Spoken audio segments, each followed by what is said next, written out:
Hello guys, welcome back to another video. Today we're going to be going over my Spiritforged Master Set Guide. If you haven't checked out my Origins Guide, definitely check that out. This is very similar to that. It's just with all the new card numbers and ordering once again. And of course, I made my Excel spreadsheet that labels exactly where everything should go. I'm going to link that in the description, and we're going to go over it in this video as well. So what do you need, right?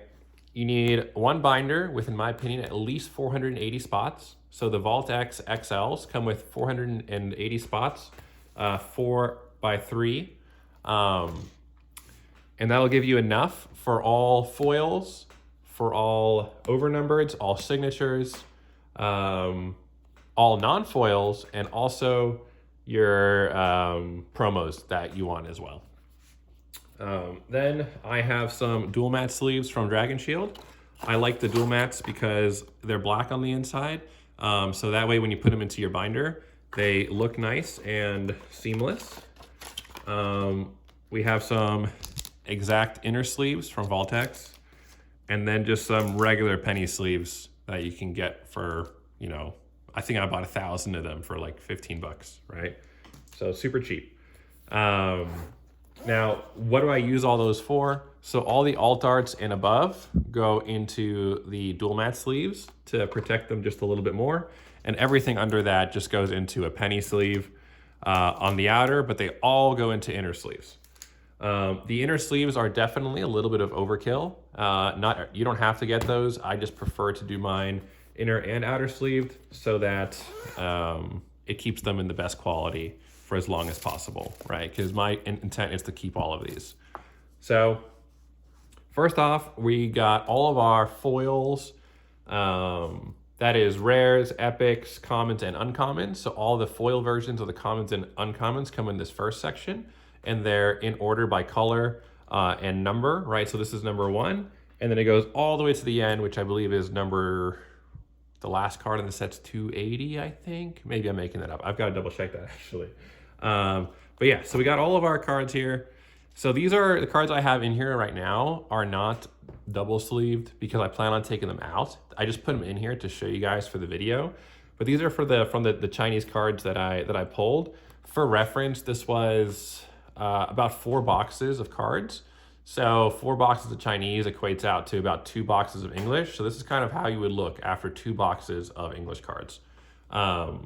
So yeah, we just go through it. They're just in order like this. And once again, I have all the ordering for you guys in my spreadsheet. Right, we go through.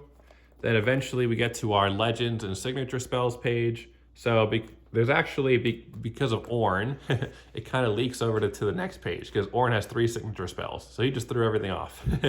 But here you can see, we've like Ezreal and his signature spell. Renata would be here in her signature spell. Then we go over here. It's going to finish up here with the legends and their signature spells. Then we start here with the foil battlegrounds.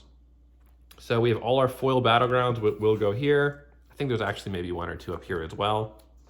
Then what's different from Spiritforged and Origins is the alt art runes are actually all the runes are not in the main set. So last time the runes were numbered in the main set, so you would find them like mixed in here, like with their color.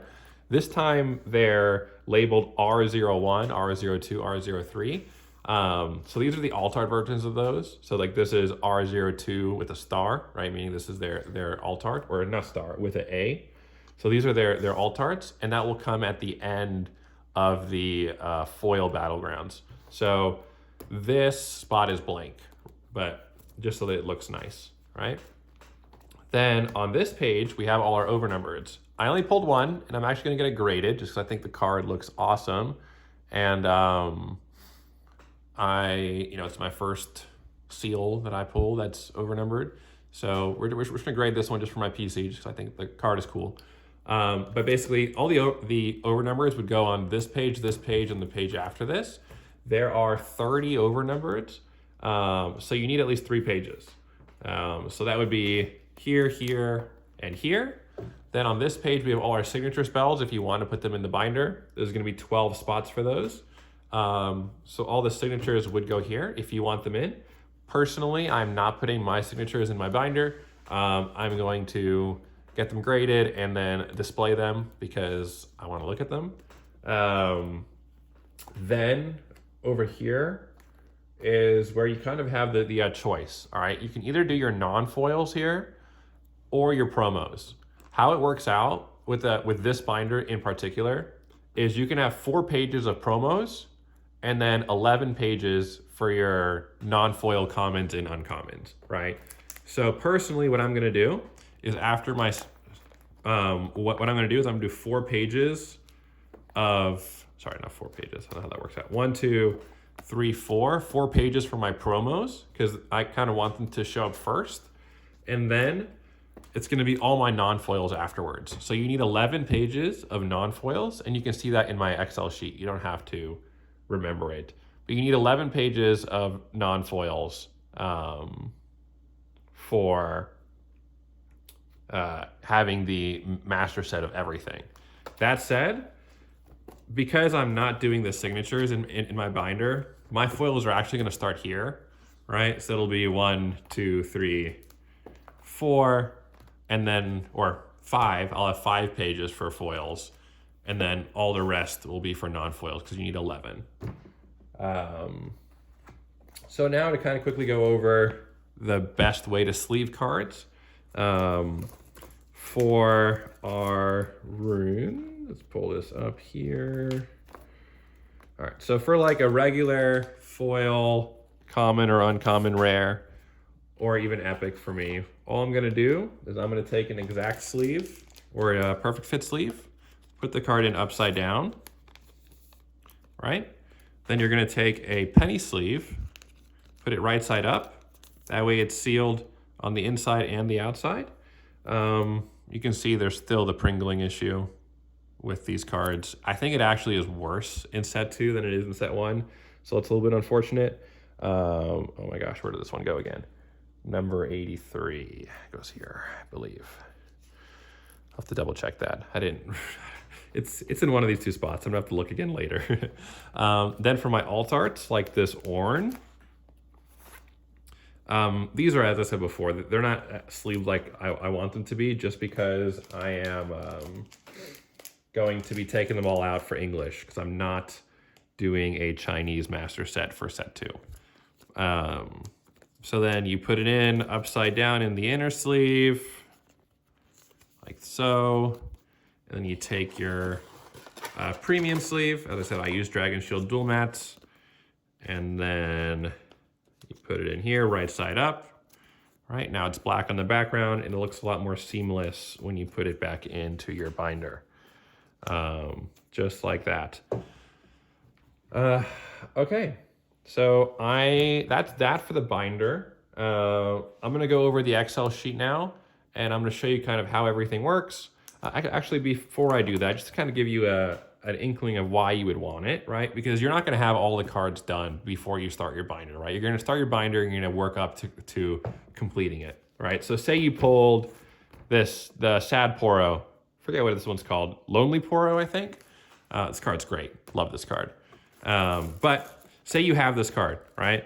In my sheet, it would say 1, 2, 3, 4. It's gonna tell you page 4, slot 4, right? And slot 4 is on row 1, right? So it's actually gonna show you. It's gonna say row 1, slot 4, right? Is Lonely Poro.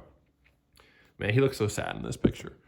But yeah, so that's how you'll know. That way you can put them all in the right spots, and you don't have to think about it, right? You don't have to be worried about like putting them in wrong, because the last thing you want is putting one card in wrong like early, and then you work your way through and you realize everything is shifted down a card and you have to start all over, move everything back. That's exhausting. So that's to make you, the whole point of this is so you don't have to do that.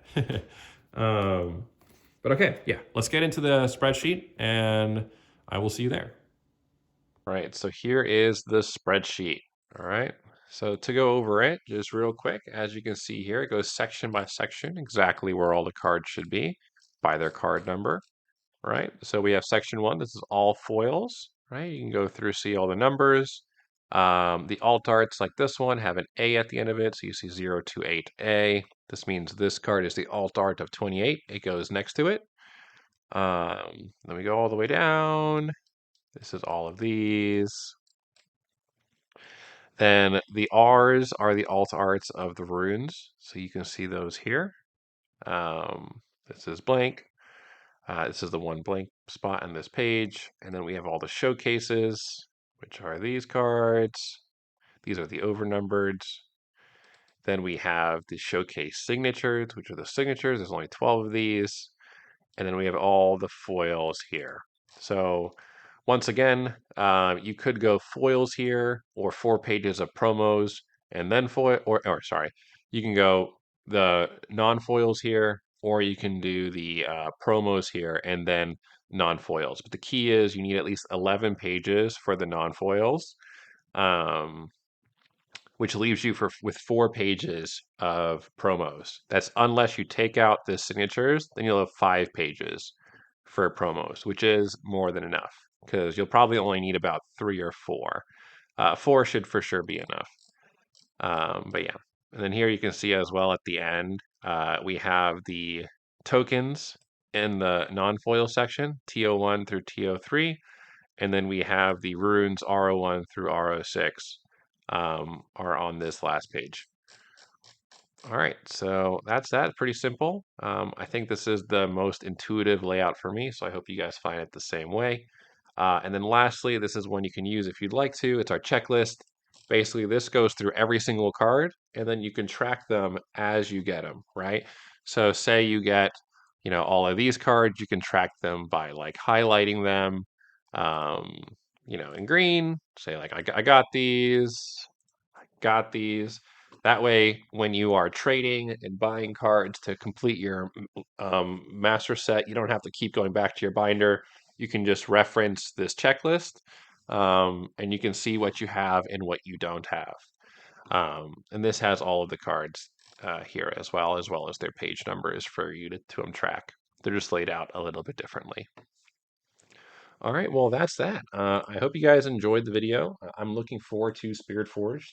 I actually have a couple more Chinese boxes coming in because now that Chinese cards are legal to be mixed in with English decks, I wanted to buy some more Chinese cards. That said, the Pringling is still pretty bad, so I'm feeling every Chinese foil of commons and uncommons will be marked compared to their non-foil counterparts because they Pringle that badly. But we'll just have to see how that ends up going. But thank you guys. Hope you guys find this useful. If you want the spreadsheet, you can just go ahead and make a copy of it, and then save that to your own Google Sheets. All right. Thank you guys for watching.